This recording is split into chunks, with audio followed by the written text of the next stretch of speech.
Allama Muhammad Muzammil Idrisi official. Like and subscribe for more Islam related videos. اب چند ایک باتیں عرض کرتا ہوں کہ آج کی رات ہم نے کرنا کیا کچھ ہے. سب سے پہلی بات یہ ہے کہ اپنے گزشتہ گناہوں پر معافی مانگنی ہے. گزشتہ گناہوں پر معافی مانگنی. جس طرح شراب پینا حرام ہے، خنزیر کھانا حرام ہے، اسی طرح نماز کو جان بوجھ کر چھوڑنا بھی حرام ہے. حرام فرض کی ضد ہے. جو شے ہر فرض ہے اس کا نہ کرنا حرام ہے، اور جو شے حرام ہے اس سے بچنا فرض ہے. ہم لوگ فرائض کو چھوڑ کر نا بھائی صاحب اور تو کچھ نہیں کرتے، ہم نے کبھی حرام نہیں کمایا ہے، حرام نہیں کھایا ہے، بس یہ ہے کہ نماز نہیں پڑھتے ہیں. بھائی صاحب جس طرح سود کھانا حرام ہے اسی طرح نماز کو چھوڑنا بھی حرام ہے.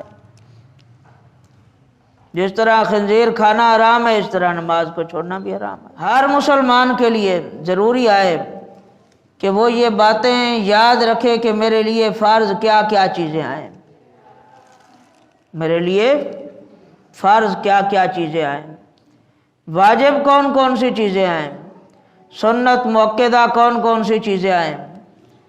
پھر اس کے ضد کی طرف آ جائیں تو حرام چیزیں کون سی ہیں جو اللہ نے حرام کیا، مکروہ تحریمی کون سی ہیں، مکروہ تنزیہی کون سی ہیں. یہ ہر عاقل بالغ مرد عورت مسلمان پر لازم ہے ان چیزوں کا سیکھنا، پھر ان پر عمل کرنا بھی لازم ہے. پھر دوسری بات، جو فرائض چھوٹ چکے ہیں ان کو ادا کریں. بالغ ہونے سے لے کر اس وقت تک جتنی نمازیں قضا ہوئی ہیں ان کو ادا کریں. اس کا آسان ترین طریقہ یہ ہے کہ حساب لگا لیں کہ 10 سال میں نے نماز فجر نہیں پڑھی ہے، 15 سال نہیں پڑھی ہے، تو فجر کے ہر نماز کے ساتھ ایک قضا نماز کرتے جائیں فجر کی. اسی طرح ظہر کی ہر نماز کے ساتھ ایک قضا کرتے جائیں، عصر کی، مغرب کی، عشاء کی.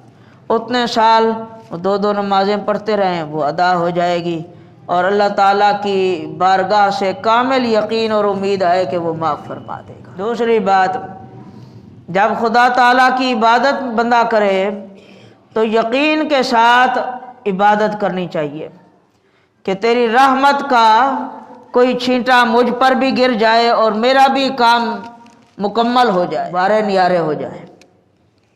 فرمایا لا تقنطوا من رحمت اللہ ان اللہ یغفر الذنوب جميعا. اے میرے بندوں میری رحمت سے نا امید نہ ہو جاؤ.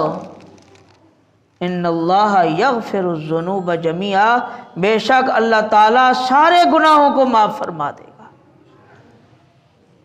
جب وہ بخشنے پر آئے تو پھر ہمارے کو پیچھے رہنے کی کیا ضرورت، اس سے معافی مانگے.